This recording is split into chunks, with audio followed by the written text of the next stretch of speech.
Muchas bendiciones para todos.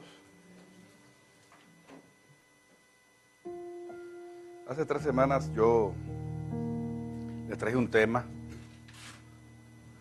que llamamos El Reino de las Tinieblas, una misión peligrosa. Luego de eso tuvimos 2 semanas de temas. En una tuvimos al pastor Diego Velázquez y en la siguiente hablamos de los temas del Sígueme Uno.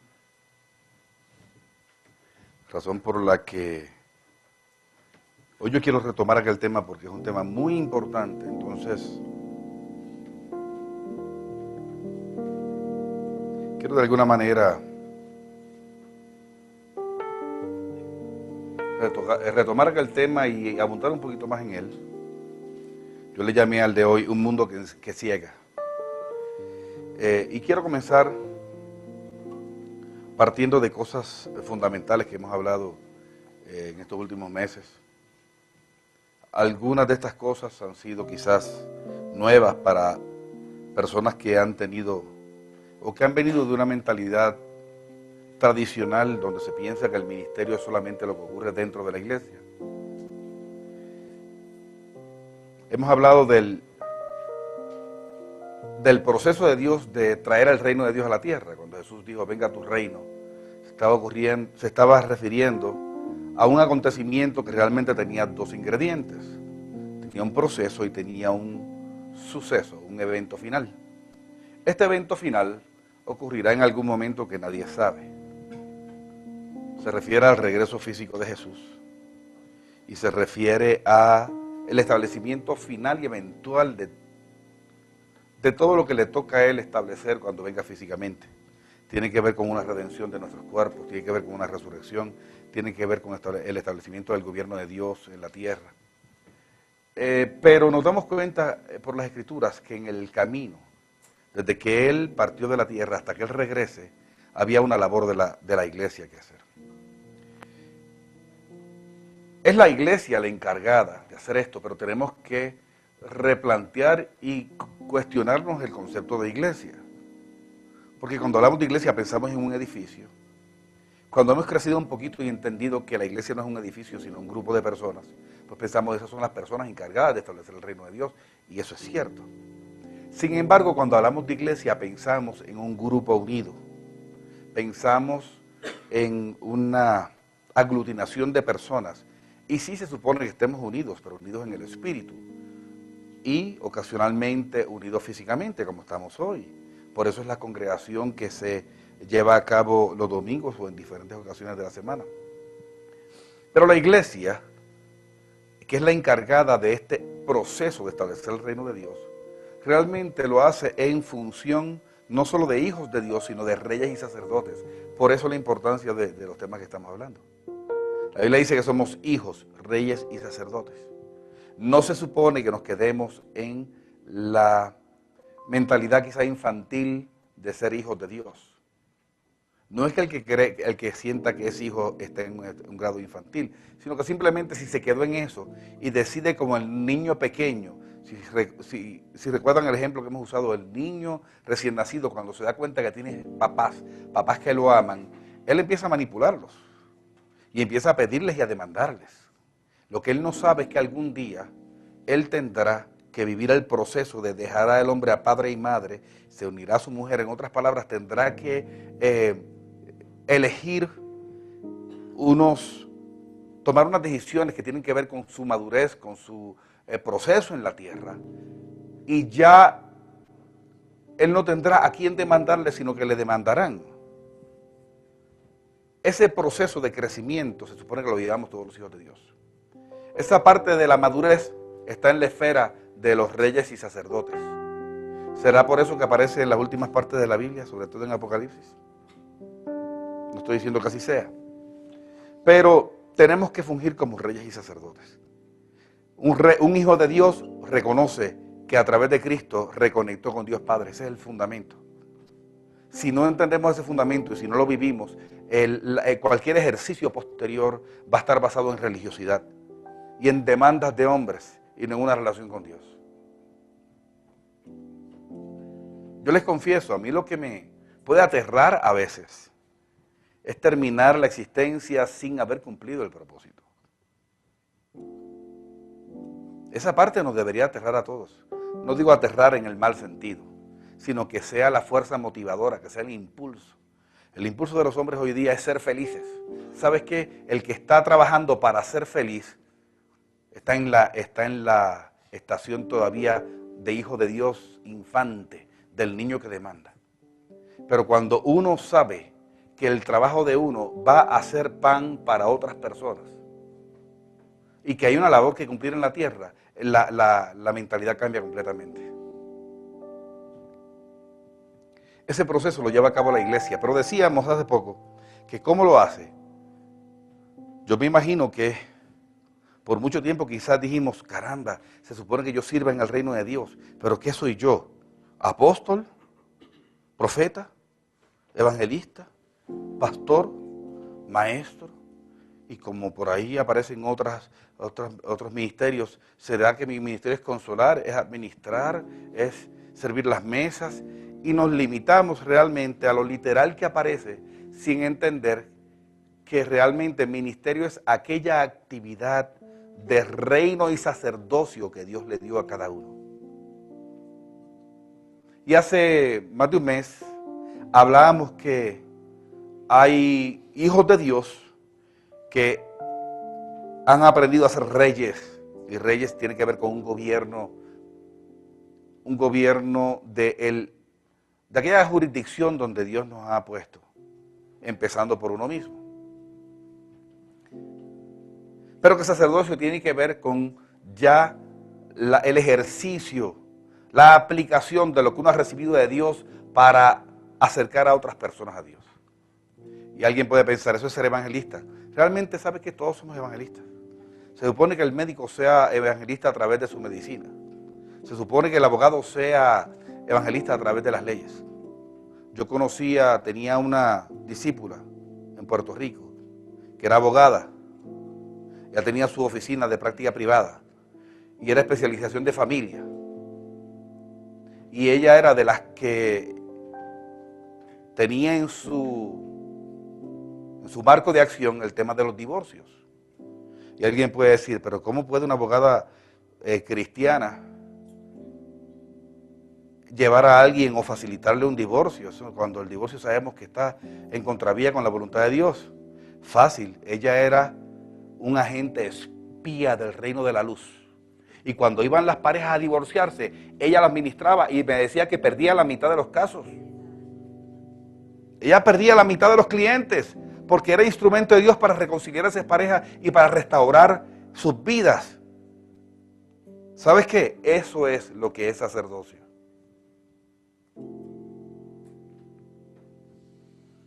Se supone que esta semana operan a una miembro de esta iglesia. Y oramos por sanidad. Y yo creo que Dios la sanó. Sin embargo, todo apunta a que ya está todo arreglado al llegar a la mesa de operaciones. Yo estoy orando para que el médico se frustre y cuando abra no haya nada. Pero yo lo que le decía, mira, lo que yo me cuestionaría si tienes que llegar al quirófano es ¿dónde tienes que establecer reino? ¿Qué enfermera, qué médico o qué parte del personal del hospital tiene que ser tocado a través de una persona de fe? Si Pablo llegó a la cárcel, ¿por qué un cristiano no puede llegar al quirófano? Para cumplir un propósito. El proceso consiste, escucha bien, yo hablé que es un proceso y un suceso. Por ahora olvidemos el suceso, eso nos va a sorprender en algún momento, no podemos olvidarlo, me retracto. La Biblia dice que esa es nuestra motivación, esa es nuestra energía, saber que el maestro regresa y saber que hay un tiempo. Usted sabe que cuando uno sabe cuándo viene el jefe, uno se duerme y se ponen las pilas 15 minutos antes de él llegar. Pero por eso la Biblia dice, no, es que tú no sabes cuándo llega. Pero el proceso nos toca a nosotros. Y quiero cambiar el concepto de proceso por lo siguiente, reemplaza proceso por misión. El proceso no es otra cosa que una misión, y todos la tenemos. Y decía yo hace poco, como les estaba diciendo, que esa misión tiene que ver con aquello que Dios te ha puesto a hacer. Para algunos es un descanso y decir, qué rico, ahora entiendo que no tengo que ser pastor. que no tengo que ser evangelista porque yo no me ubico en ninguna de las actividades de la iglesia. Yo muero por Dios en el sentido de estar apasionado por Él, pero yo siento que mi pasión son los negocios. ¿Ok? Alguien cuya pasión sean los negocios tiene que cuestionarse con sinceridad delante de Dios si es por razones de avaricia y de amor al dinero o si es porque simplemente sabe que es bueno. Yo conozco personas que tienen una capacidad para hacer dinero, pero así mismo como hacen ese dinero también lo comparten con otros. Entonces ellos no son ellos no son agua estancada, son un río que corre. Y como la Biblia dice que Dios da semilla al que siembra, ¿qué viene primero, la semilla o la siembra? La semilla. No, señor, la siembra. Sabía que iban a caer. Sí, la pregunta es capciosa, claro. La lógica dice que primero viene la semilla, clara. Porque todo el mundo tiene. Aún el que dice que no tiene. Por eso dice que no dice que tú siembras y Dios te da semilla, sino que Dios da semilla al que ya que sembró. ¿De dónde? ¿Sabes qué? Jesús dijo, al que tiene lo que tiene, se le será dado más. Pero al que no tiene, aún lo que tiene le será quitado. Todo el mundo tiene.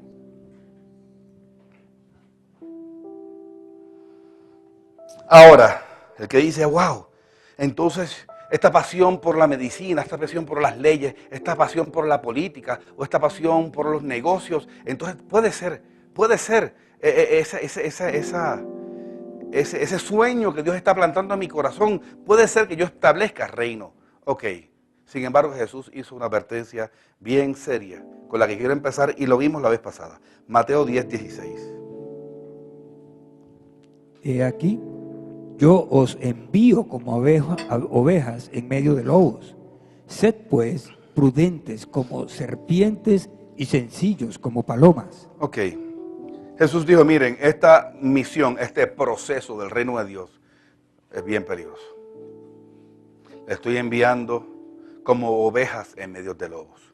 Y enseguida la gente piensa en su seguridad. Uy, es que es peligroso, es que me pueden encarcelar. Hay lugares y hay países y hay épocas donde ser cristiano te cuesta la vida. Sin embargo, está comprobado históricamente que la persecución nunca ha apagado a la iglesia, la ha encendido más. Así funcionamos los seres humanos. Porque entonces a veces Dios no la ha evitado. Quiero que sepan una cosa, viene una persecución para los cristianos en Estados Unidos que ya comenzó. Eso es lo mejor que le puede pasar a la iglesia en Estados Unidos. Es lo mejor que le puede pasar. La mediocridad en la que está el país y el deterioro es porque la iglesia no hicimos la tarea. Ese no es el peligro al que él se refiere. Jesús, hablando también en sus últimos momentos en la tierra, hizo una oración que todos conocemos. Vamos a leer un pedacito de ella en Juan 17, 14 al 18.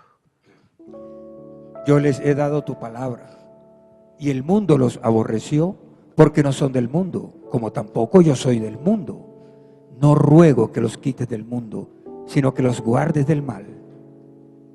No son del mundo, como tampoco yo soy del mundo. Santifícalos en tu verdad. Tu palabra es verdad. Como tú me enviaste al mundo, así yo los he enviado al mundo. Miren lo que está diciendo Jesús aquí. Primero, Jesús no está hablando con sus discípulos. ¿Con quién está hablando? Con el Padre. Pero que mucho aprendemos de las oraciones de Jesús a Dios Padre, ¿no? Y él dice, yo les he dado tu palabra. Y el mundo los aborreció. Se supone que si recibimos realmente la palabra de Dios, hay algún tipo de rechazo del mundo. No en todos lados, obviamente. Pero si pasa el tiempo y todo el mundo te aplaude y te vitorea y te reconoce, claro, Dios permite a veces que los hijos de Dios reciban reconocimiento. En la Biblia aparecen estos casos. La pregunta es, ¿en ningún momento he recibido un rechazo por mi fe? Me tengo que cuestionar si no estoy rechazando, es posible que me parezca mucho al mundo, porque el mundo rechaza aquello que no se parece a ellos. Yo les he dado tu palabra y el mundo, por consiguiente, los aborreció, porque no son del mundo, como tampoco yo soy del mundo. No ruego que los quites del mundo, sino que los guardes del mal. ¿Cuál es el mal? No son del mundo, como tampoco yo soy del mundo. Santifícalos en tu verdad, porque tu palabra es verdad o es la verdad. Quiere decir que la solución para los peligros de Jesús habernos enviado es que ser santificados en su palabra y en la verdad. ¿Qué es santificado? Apartado. ¿Qué significa iglesia o eclesía? Los llamados a qué? A salir.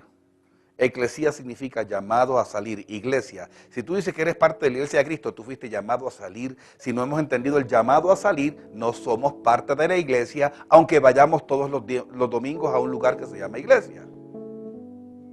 Pero ¿cómo que a salir? Si Él dijo, no te pido que los quites del mundo. Entonces es salir en la mentalidad. No estamos hablando de salir físicamente de las personas, porque si salimos físicamente de las personas o de los entornos, o si nos vamos al monte para evitar el pecado y la tentación, entonces ¿cómo vamos a ser agentes de Dios en el mundo? Fíjense cómo termina esta oración de Jesús. Como tú me enviaste al mundo, yo los he enviado. Y ahora alguna pregunta, ¿a qué envió el Padre a Jesús? Jesús no vino de paseo al mundo, ni vino a disfrutar el mundo, pero yo creo que él era muy feliz, más feliz que todos, porque todo aquel hombre o mujer que se centra en la voluntad de Dios y en la misión que Dios le tiene, no hay forma de superar esa felicidad. ¿Por qué crees que algunos han dado la vida? ¿Por qué hay gente que da la vida? Porque no hay nada que supere la experiencia de estar en la voluntad de Dios. El verdadero peligro de esta misión no es el rechazo, es la capacidad que tiene el mundo y la intención que tiene el mundo de seducir a los hijos de Dios. Ese es el peligro. El peligro es que cuando envían a una misión a un hijo de Dios, algunos no regresan. Y no por muerte física, sino por muerte del alma. El mundo no mata por muerte instantánea, sino por envenenamiento gradual. Todos han escuchado la analogía del sapo en el agua. Quizá hay 2 o 3 que no la han escuchado y por eso 2 o 3 la voy a decir.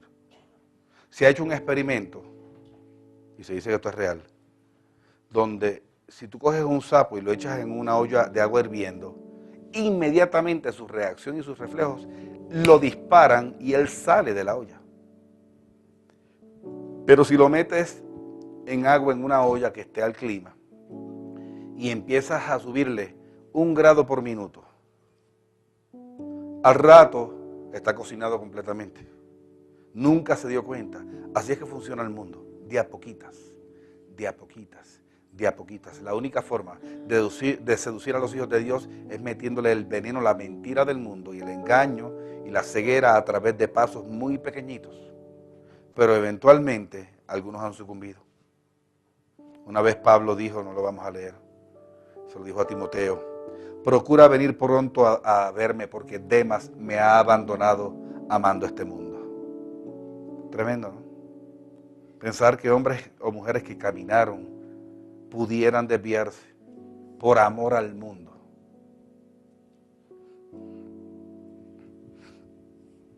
Santiago 4:4. Oh almas adúlteras, ¿no sabéis que la amistad del mundo es enemistad contra Dios? Cualquiera, pues, que quiera ser amigo del mundo, se constituye enemigo de Dios. Cuando la Biblia habla de mundo, cosmos, no se refiere necesariamente a lo material, porque lo material es propiedad de Dios. Y quiero que sepan una cosa, Dios lo hizo para nuestro disfrute. Cuando Dios nos puso el 6º día, fue porque estuvo 5 días preparando el entorno donde nos iba a colocar. Y todo, ya había moléculas en las frutas y en las plantas que estimularían unas glándulas del sabor que todavía no existían. Ya había colores en el universo y había unos paisajes que iban a hacer vibrar corazones por ojos que todavía no existían. Dios fue preparando el ambiente para traer al hombre, y cuando el hombre fue colocado, el mundo era un espectáculo para él. Lo material no está mal, los alimentos siguen sabiendo bien, los paisajes siguen siendo muy lindos, las cosas que estimulan nuestros sentidos siguen siendo una vía del diseño de Dios para traernos bienestar o placer. El problema es que el hombre está corrupto, el ser humano. Y entonces los sentidos han gobernado, y las pasiones han gobernado, y los placeres han gobernado. Y al gobernar se convierten en amos, y los seres humanos en siervos. Y cuando nos convertimos en amigos del mundo, de todo lo que esté ajeno al plan de Dios, porque el mundo no es solamente lo material, no es tanto lo material, es el gobierno espiritual que lo posee y que lo administra más bien. Efesios 6:12.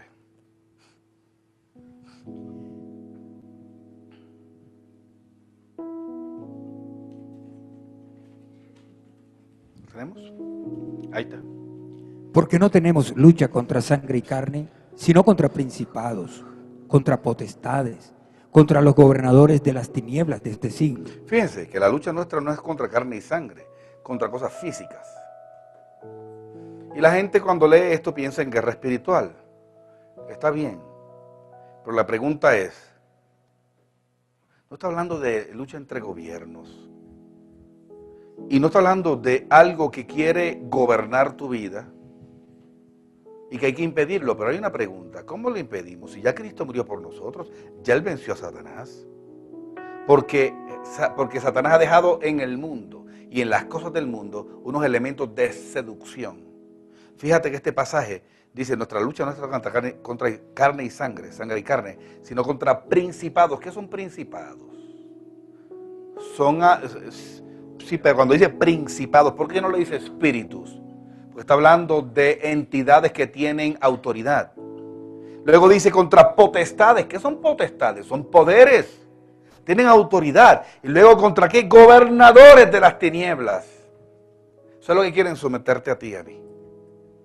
Porque en la medida que nos sometan a través del amor al mundo, nos habrán conquistado. Podremos ir a la iglesia, podremos diezmar, podremos levantar las manos y decir aleluya. Y podremos de vez en cuando hablarle a alguien, pero nuestro corazón estará atrapado por el amor al mundo y nos hace completamente ineficaces.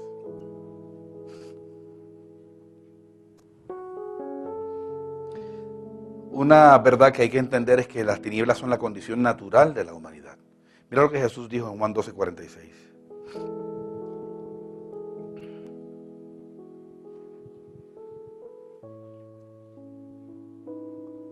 Yo, la luz, he venido al mundo para que todo aquel que cree en mí no permanezca en tinieblas. Qué tremendo, ¿eh? Cuando Jesús hablaba, Él sabía lo que decía siempre. Yo la luz he venido al mundo para que todo aquel que cree en mí, ¿no qué? En otras palabras, que siempre estuvo en qué. El que no está en Cristo está en qué. Por lo tanto, el que cree en Cristo ahora tiene la posibilidad de no permanecer en tinieblas. Ahora a través de Cristo salimos de las tinieblas. La otra vez decíamos, caramba, ¿por qué la Biblia relaciona el mundo con tinieblas? ¿Por qué le llama mundo de tinieblas? Pues decíamos que esto es una expresión metafórica, porque la luz y las tinieblas son fáciles para nosotros entender. Todo el mundo ha vivido la experiencia de tratar de hacer algo en medio de la oscuridad, o que se vaya la luz en medio de una actividad importante. Todo el mundo sabe el desconcierto, el desubique que nos genera. Claro, ese desubique no lo conoce el ciego, porque esa ha sido su condición de nacimiento.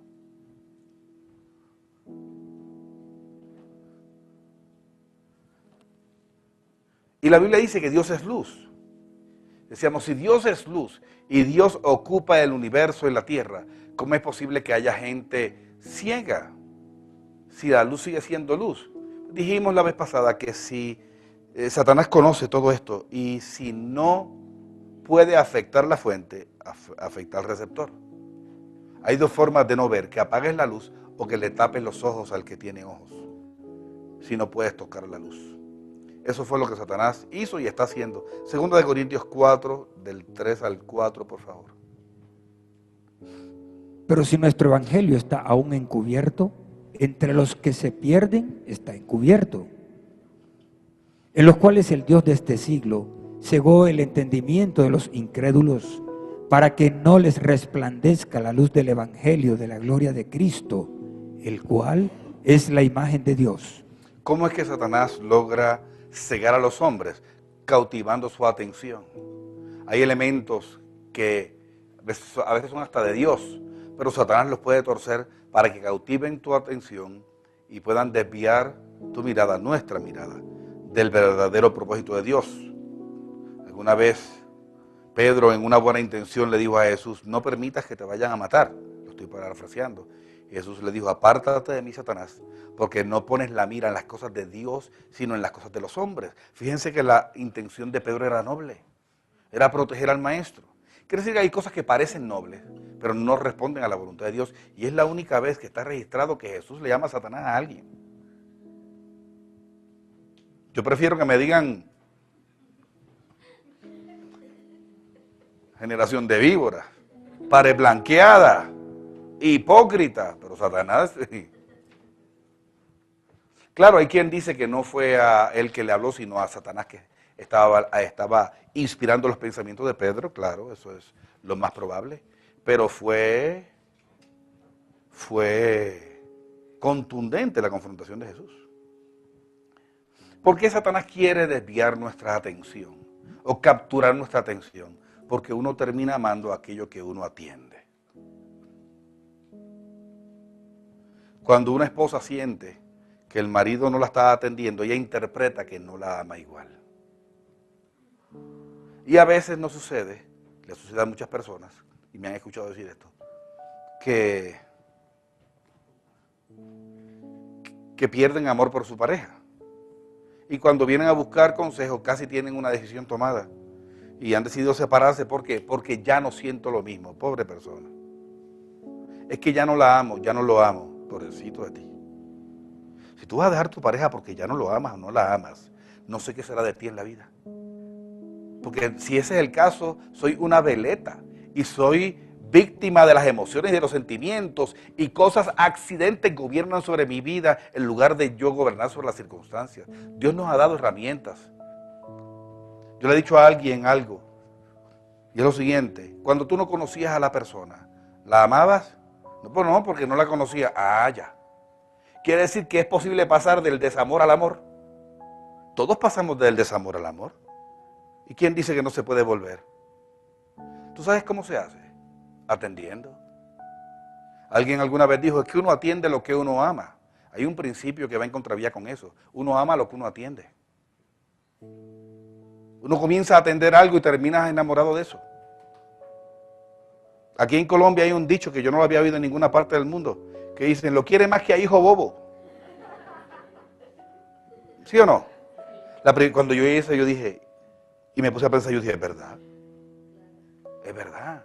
Yo me he cuestionado a veces cuando una mamá pierde a un hijo que tiene síndrome de Down, y, o sea, cómo se devasta. Dice: pero si él no sabía hablar, él nunca pudo aportar a la familia, siempre lo tuvieron que alimentar, en algunos casos que cambiarle el pañal, en muchos. ¿Y cómo es posible? ¿Sabes por qué? Porque la atención que le dieron capturó el corazón de la mamá.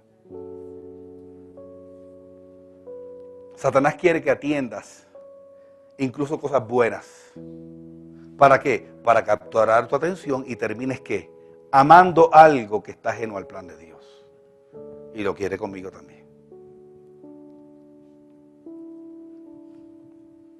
Satanás quiere que no ames a Dios, sino que ames al mundo. Y quiero que sepas algo, eso es muy fácil. ¿Tú sabes por qué? Porque es imposible amar lo que uno no ve. ¿Alguien alguna vez se ha enamorado de alguien que no ve? Hasta por internet tienes que verle la foto. Y te aseguro que no estás enamorado. Seguramente. Amar a Dios es un milagro. pero el principio es el mismo. Para amar a Dios, primero hay que verle. Por eso, Dios quiere que tú le veas en el plano espiritual. Porque en la medida que veamos a Dios y que le atendamos, ¿sabes qué? No hay remedio, quedamos atrapados. Amarlo a Él es muy fácil, pero hay que verle primero. Hechos 26, 18. El ministerio que Dios le dio a Pablo y que realmente nos ha dado a todos. Para que abran sus ojos, para que se conviertan de las tinieblas a la luz y de la potestad de Satanás a Dios. Dios nos ha enviado, esto era a Pablo, yo creo que el ministerio de todos es el mismo. El fin, la visión es de Dios, el establecimiento del reino de Dios. Un médico no tiene la misión de sanar personas. Un abogado no tiene la misión de defender personas. Un ingeniero no tiene la misión de hacer edificios. Ese es el medio para cumplir una visión, una misión. Y la misión es ser instrumento de Dios para abrir los ojos a las personas, para que se conviertan de las tinieblas a la luz y del poder de Satanás al poder de Dios. El primer paso para que el mundo pueda escapar de la potestad de Satanás es que sus ojos sean abiertos. Los ojos tienen que abrirse. Se refiere obviamente a los ojos espirituales. Si recordamos las palabras de Jesús en Lucas 4, citando la profecía de Isaías, cuando él dice, el Espíritu de Dios está sobre mí y me ha enviado para, y menciona 6 cosas diferentes, las primeras 5 enfocadas a 5 grupos y la sexta a toda la humanidad. Pero una de ellas dice, a pregonar vista a los ciegos. Hace un tiempo me escuchaban decir que eso no tenía que ver con ceguera física, porque él hubiera dicho a traerle sanidad a los enfermos, sino entonces estaba discriminando contra los cojos. Pregonar vista a los ciegos está hablando de anunciar la transferencia de las tinieblas a la luz. El que en mí cree no permanecerá en tinieblas. Los ojos espirituales tienen que ser abiertos. El hombre natural no percibe lo espiritual, Pablo lo decía. Es más, para el hombre natural las cosas espirituales le son locura. Una persona que lo espiritual le parezca locura es un ciego espiritual. Una persona que está enamorada del mundo es un ciego espiritual. Esa segunda porque es más peligrosa, porque abunda en la iglesia. El ateo no sabe que está ciego espiritualmente. O el que cree en otras cosas o en otras figuras o en otros medios, uno dice, bueno, pues realmente está ciego espiritualmente, no ha alcanzado a ser alumbrado por la luz de Cristo. Pero se nos escapa que las personas que aman al mundo, dentro o afuera de la iglesia, es un ciego espiritual. Esa es la sintomatología clásica de alguien que está ciego espiritualmente.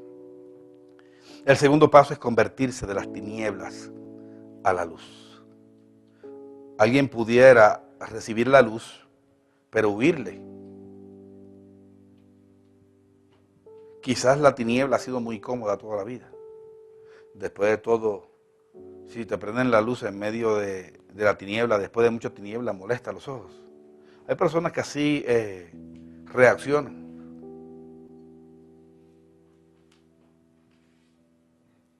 Convertirse de las tinieblas a la luz es primero darse cuenta que estamos en tinieblas. Y yo le hablo a creyentes. Y es duro decir, caramba, que yo estoy en tinieblas. No, posicionalmente no, pero en la práctica podemos estar en tinieblas aún siendo hijos de Dios. Una vez Jesús le dijo a los fariseos unas palabras muy duras. Él dijo, si fueras realmente ciego no tendrías tanto pecado, pero por cuanto dicen que tienen vista, ahí su pecado permanece. En otras palabras, el religioso que cree que ve está peor que todos los demás, es lo que Jesús quiso decir. Y lo siguiente es caminar hacia la luz. Juan 3, 20 y 21, palabras de Jesús también. Porque todo aquel que hace lo malo aborrece la luz y no viene a la luz para que en sus obras no sean reprendidas. Mas el que practica la verdad viene a la luz para que sea manifiesto que sus obras son hechas en Dios. El que practica la verdad, ¿qué hace? viene a la luz. Y él dijo vino y no dijo, él dijo viene y no va porque él es la luz. Y estaba hablando Jesús. Él dijo, el que practica la verdad, ¿qué hace? Viene a la luz para que se manifieste, sea manifiesto que sus obras son hechas en Dios. La persona que dice que anda en luz, tiene que caminar en luz. La luz es la que manifiesta todas las cosas, dice la Biblia. La persona que vive doble vida o que vive en mentiras, está en tinieblas todavía. Hay un caso de un ciego. Hay muchos casos de ciegos en la Biblia. Pero hay uno que expresa algo que a mí me está curioso. Vamos a leer solamente unos fragmentos. Yo los he recopilado ahí en Juan 9. Vamos a leer versículo 1 y 6, 7 y 8, por favor, tal y como aparece en la proyección.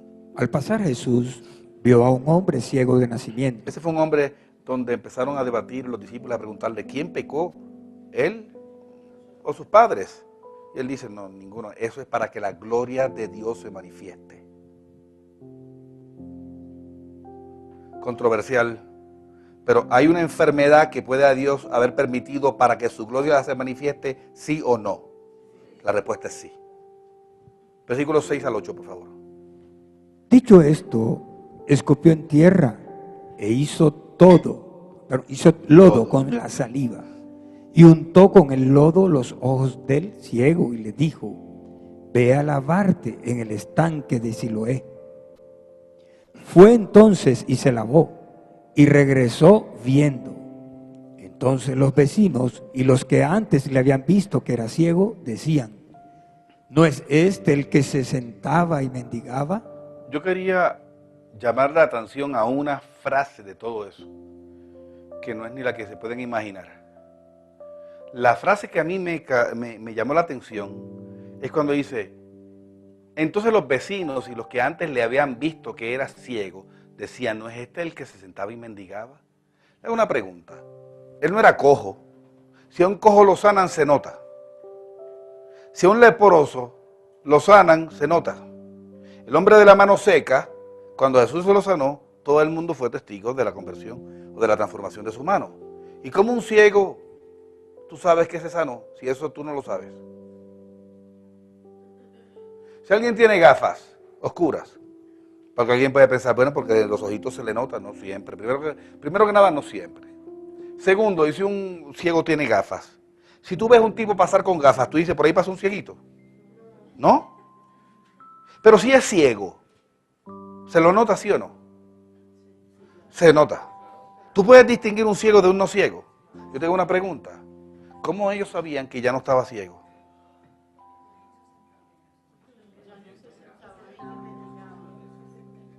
Ya no dependía de otros. Ya no caminaba dando tumbos. Porque soltó el bastón. Porque corría. Porque reconocía a las personas. En otras palabras, un ciego se distingue de un vidente en su conducta. Eso es todo. Un ciego se comporta como ciego. Si tú ves a alguien con gafas o sin gafas, con un bastón, así, y llega a la avenida y no se atreve a cruzar, y te das cuenta, tú dices, pues obviamente es ciego. Si tú eras por un ciego, y tú dices, Dios, camina que Dios te sanó, y agarra el bastón y sigue así, tú dices, hay que orar más. Porque, ¿cómo sabes tú que está ciego o que puede ver? Por su comportamiento. La lección es, los ciegos tienen un comportamiento y los que ven tienen uno diferente.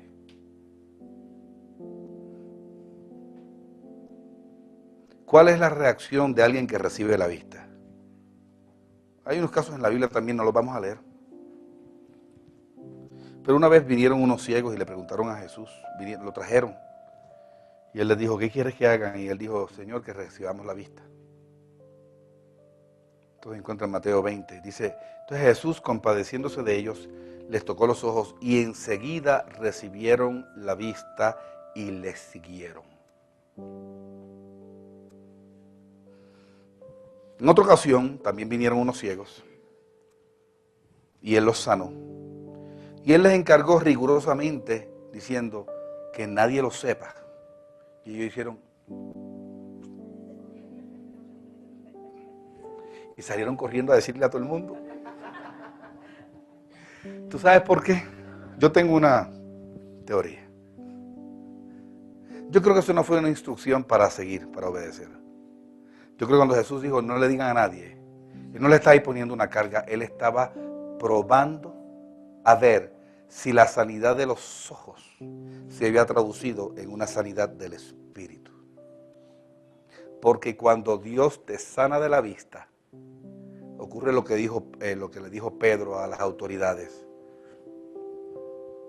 Juzguen ustedes si debemos obedecer a los hombres antes que a Dios, porque no podemos callar las cosas que hemos visto y oído. En otras palabras, la persona que recibe la vista es testigo, no tiene la forma de callarse. Como un desvío, no quiere decir que esté siempre hablando. ¿Ok? La idea no es marear al compañero de trabajo hablándole de Cristo. Marealo con tus actos, con tus buenos actos. Marealo con tu integridad. Marealo con tu amor, con tu perdón, con tu capacidad para manejar los conflictos relacionales. Yo creo que aquí hay una enseñanza que debemos traducir al plano espiritual. Cuando un ciego recibe la vista, su conducta cambia y no tiene otra opción que seguir a Jesús y contar sus maravillas.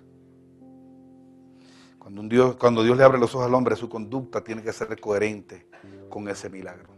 Eso lo expresó Pablo en Efesios 5, 8 y 9. Leamos, por favor. Porque en otro tiempo erais tinieblas, mas ahora sois luz en el Señor. Andad como hijos de luz, porque el fruto del Espíritu es en toda bondad, justicia y verdad. En otro tiempo, fíjate que no dice en otro tiempo estabas en tinieblas. La Biblia dice que tú eres como caminas y tú eres lo que haces y tú eres lo que piensas. En otro tiempo, ¿qué? Erais tinieblas. ¿Pero ahora qué? No estabas en tinieblas y ahora estás en luz. Antes éramos tinieblas y ahora somos luz. Sin embargo, pareciera que estas lamparitas no estaban necesariamente alumbrando. ¿Por qué? Porque Pablo los está exhortando. Él dice, a ustedes ahora son luz, así que les toca ¿qué cosa? Andar como hijos de luz. Yo lo he visto de esta manera. ¿Cómo puede un cristiano carnal ser luz? Pues no puede alumbrar a nadie. ¿Tiene la luz de Cristo? Puede ser. Si nació de nuevo, claro que la tiene en su espíritu. ¿No ha madurado? Parece que no. Está en la etapa de hijo, muchas veces está en menos que eso. Y yo lo comparo con lo siguiente, como si cogieras un bombillo y lo pintaras de negro por fuera. Enciendes el receptáculo, el switch, el interruptor, ¿y qué ves? Nada. Por eso Pablo decía que nos desvistiéramos del viejo hombre, como si comenzara el Espíritu Santo a raspar esa pintura, para que la luz que está en el interior, eso es lo que está diciendo Pablo aquí. Ustedes son hijos de luz, andar como hijos de luz, porque el fruto del Espíritu es en toda bondad, justicia y verdad. Como queriendo decir, las 9 partes del fruto deben manifestarse o se pueden reunir o se pueden resumir en 3 pilares, en 3 columnas: bondad, justicia y verdad. Yo creo lo siguiente, cuando habla de bondad, no está hablando de generosidad. Bondad tiene que ver con todo lo que es bueno. Y Jesús dijo que lo que hay en el corazón es lo que se manifiesta. Por lo tanto, yo creo que cuando está hablando de bondad, está hablando del ámbito de lo interior. El ámbito de tus pensamientos, el ámbito de tus actitudes, el ámbito de tus motivaciones. Se supone que el que camine en luz y el que es luz, se traduzca en una motivación correcta, en una actitud correcta y en pensamientos correctos. Por ejemplo, Pablo alguna vez escribiendo a Tito, dijo, pero cuando se manifestó la bondad de Dios nuestro Salvador y su amor para con los hombres, nos salvó, no por obras de justicia, etc. En otras palabras, que la bondad y el amor son hermanos. Lo segundo que menciona en este pasaje, si vamos a andar en luz, es justicia. Yo creo que esto tiene que ver con el ámbito de nuestras acciones. Jesús alguna vez dijo, si vuestra justicia no fuere mayor que la justicia de los fariseos, no entrará al reino de Dios. Él dijo, buscar el reino de Dios y su justicia. Su justicia es Cristo, claro que sí, y nosotros somos hechos justicia en Él. Pero hay una parte de la justicia que tiene que ver con la aplicación del reino de Dios. Tiene que ver con los principios de la Escritura. Andar en justicia es andar conforme. Hay creyentes que no andan en justicia. Son justicias posicionalmente, pero no andan en justicia, ni están estableciendo el reino de Dios. Así que la bondad es el ámbito de lo interno, la justicia el ámbito de nuestras acciones, y luego verdad. Una vez hablábamos que verdad tiene que ver con las cosas que se hablan. Yo creo que es el ámbito de nuestras palabras y nuestras confesiones.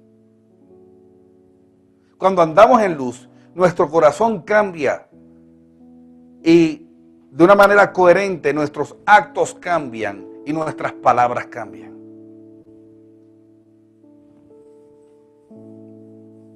Cada persona actúa de acuerdo a lo que realmente es. Yo les hago una pregunta, a ver si opinan igual que yo.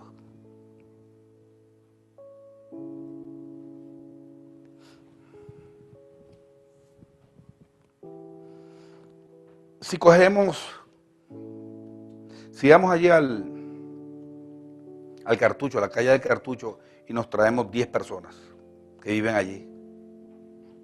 Nos vamos a Ciudad Bolívar y nos traemos 10 personas de allá. Nos vamos aquí a... No. Estoy subiendo, no sé si se dan cuenta, estoy subiendo de categoría. Nos vamos aquí a... No subamos tan rápido. A Prado Veraniego. Y nos traemos 10 personas. Entonces nos vamos a Los Rosales o a un sitio de estos bien, mejor dicho, y nos traemos 10 personas de allá. Pero los cogemos a todos. Y a todos los bañamos y a todos los vestimos idénticos y los ponemos uniformes y los metemos aquí. Y estamos observándolos por media hora. ¿Creen ustedes que podrían clasificarlos en sus orígenes? Yo sí creo. Eso sería un juego interesante. Pero yo creo que yo podría decir, tú vete a este grupo, y tú a este, y tú a este, y tú a este. ¿Tú sabes por qué? Porque la gente se comporta como lo que son. Te aseguro que la posibilidad de que las pegues todas es muy alta. El rico se comporta como rico. No solamente porque se considera que el rico es como arrogante, no solamente eso. Tiene unos esquemas, ponlos a hablar solamente. De la abundancia del corazón habla la boca. Tú los pones a hablar y tú dices, tú eres del Cartucho, ese vaya usted. Y no hablo ni del acento. Sí, porque por el acento lo sacan, me imagino yo.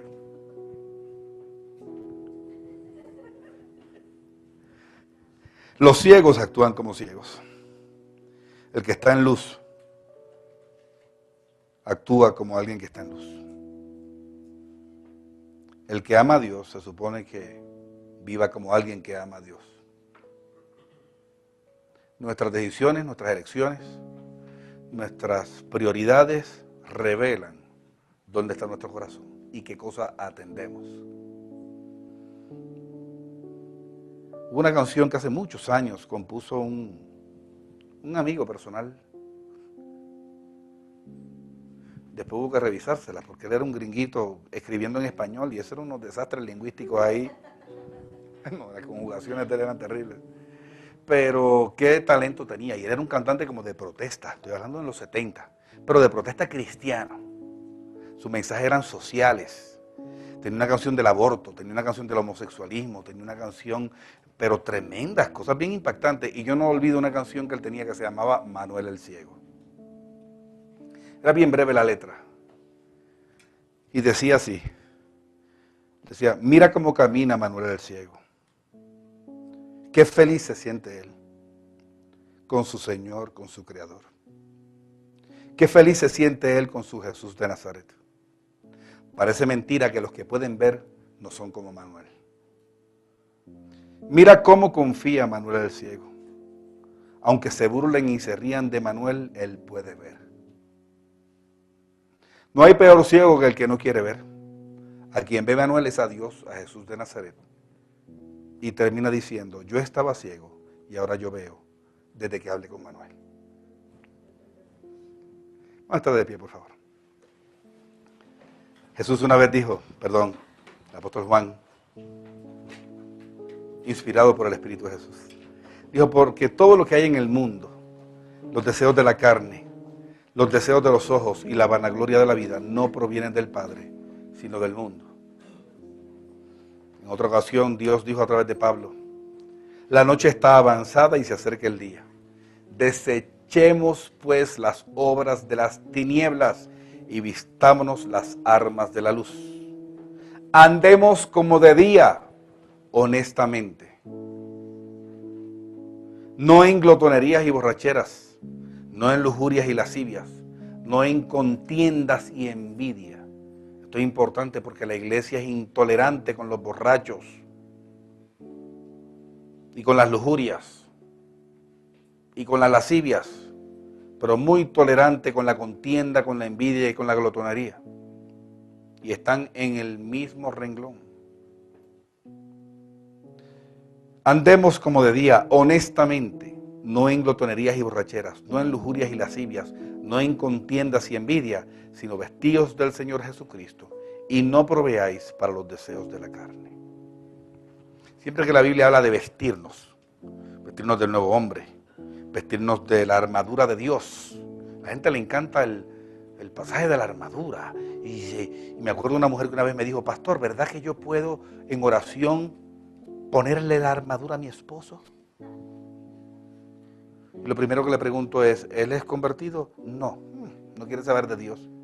Pero yo todos los días lo visto con la armadura. Yo, pobrecita tan ingenua. Claro, es un acto de fe, sabe Dios lo que Dios hace, pues si ella lo cree.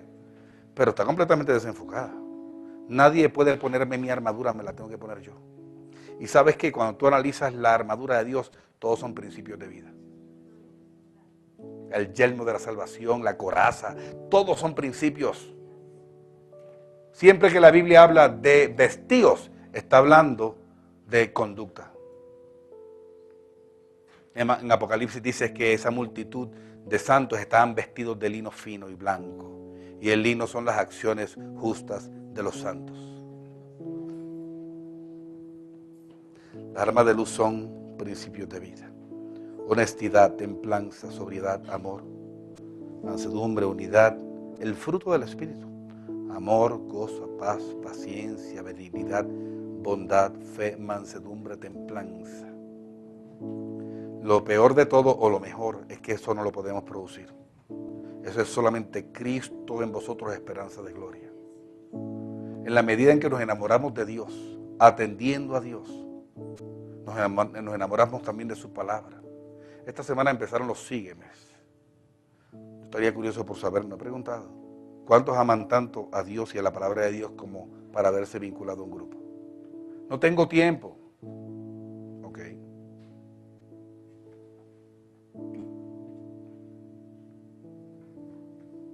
En algunas iglesias, y así era la hacía antes, durante un tiempo, es posible que yo tome la misma posición.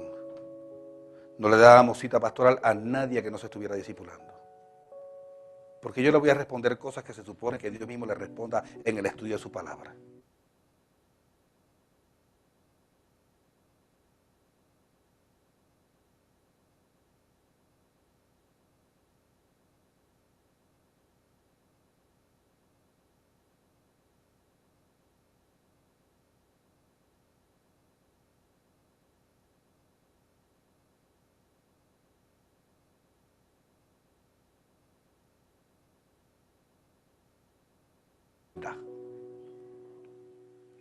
porque es nuestro Padre. Cierra tus ojos. Te damos gracias, mi Rey, por este tiempo. Gracias por tu palabra y por recordarnos, Señor. Somos hijos de luz. Que ya no somos tinieblas, somos luz. Por lo tanto, debemos y podemos andar en luz. Perdónanos por las veces, Señor, que cuando Satanás ha encendido lámparas de engaño, nuestros ojos se han dirigido hacia allá y le han prestado atención. Perdónanos por las veces, Señor, en que Él, disfrazado de ángel de luz, Señor, nos pone manjares al frente, que se traducen, Señor, en una completa desconexión de tu propósito. Hemos entendido que hasta cosas de la misma iglesia pueden ser distractores para el propósito de Dios. Que cuando el ministerio se convierte en el centro de la atención y no el dueño del ministerio, hay peligros también, Señor. Creemos que por eso hoy día hay ministros soberbios, orgullosos, materialistas, con una doble agenda y en algunos casos, Señor, con una doble vida. Te rogamos, Dios del cielo,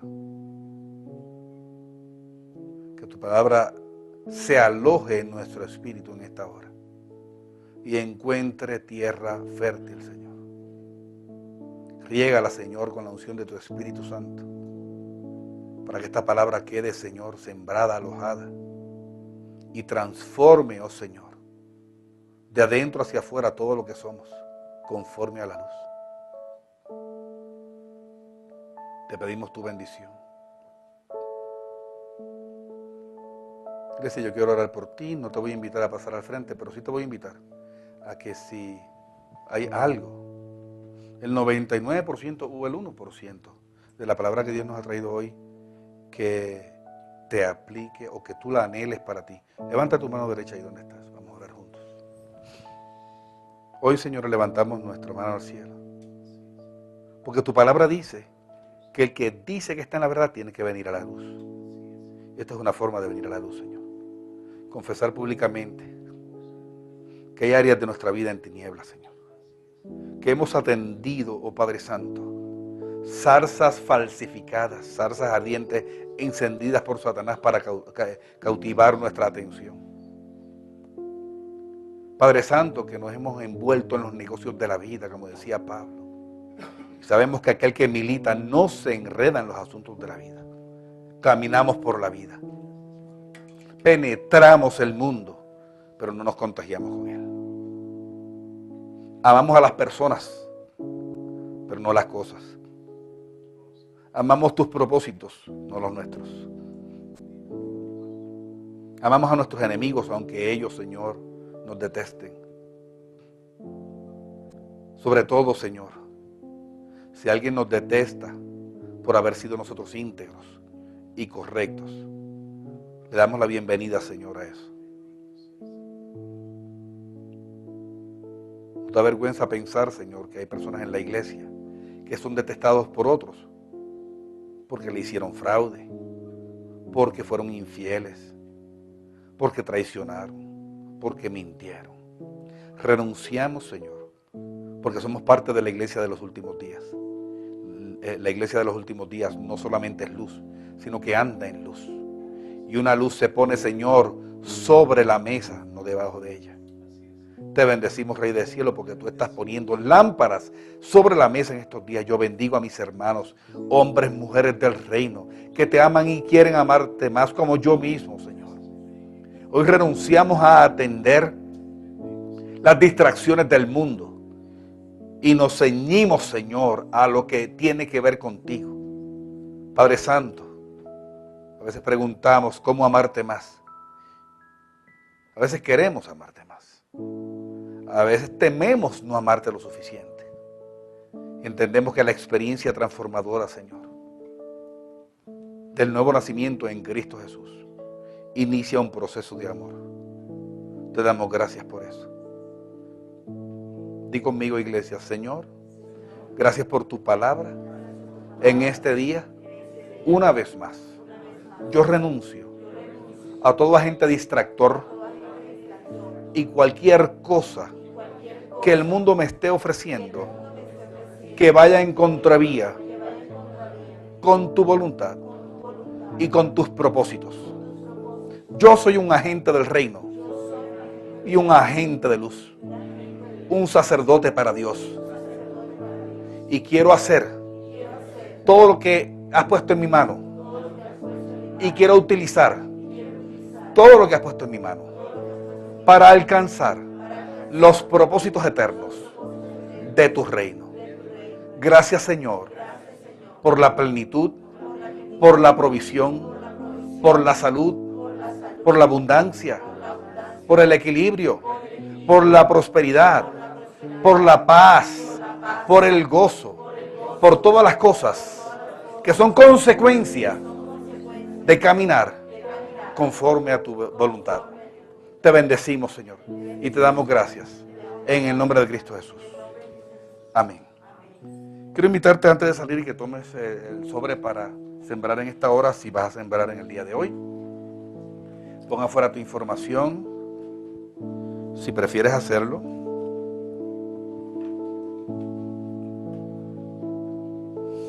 Y vamos a demorarnos solamente unos segundos, lo que demores en preparar tu ofrenda. Yo quiero, siempre que me acuerde y que pueda, bendecir tu siembra en el nombre de Cristo Jesús.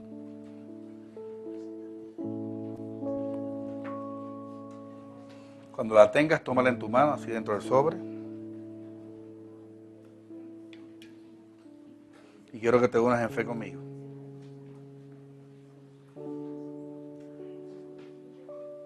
Toma tu sobre y bendice tu semilla. Y di: Padre del cielo, yo bendigo mi semilla. Yo la coloco en buena tierra como un acto de fe. Multiplícala en su origen y en su destino. Yo la bendigo para que ella produzca todo aquello que está destinada a producir. En el nombre de Cristo Jesús. Amén. Dios les bendiga, iglesia. Están despedidos. Según salgan, pueden colocar su ofrenda. Hoy no hay hojita de anuncios. Si alguien no tiene la información de los grupos de vida, se acerca a Camilo o a alguno de nosotros, por favor, para hacérsela llegar lo antes posible. Dios les bendiga, iglesia. Los líderes del grupo de vida tienen una reunión en 3 minutos en mi oficina. Líderes, asistentes y anfitriones. Gracias. Dios les bendiga. Les amamos.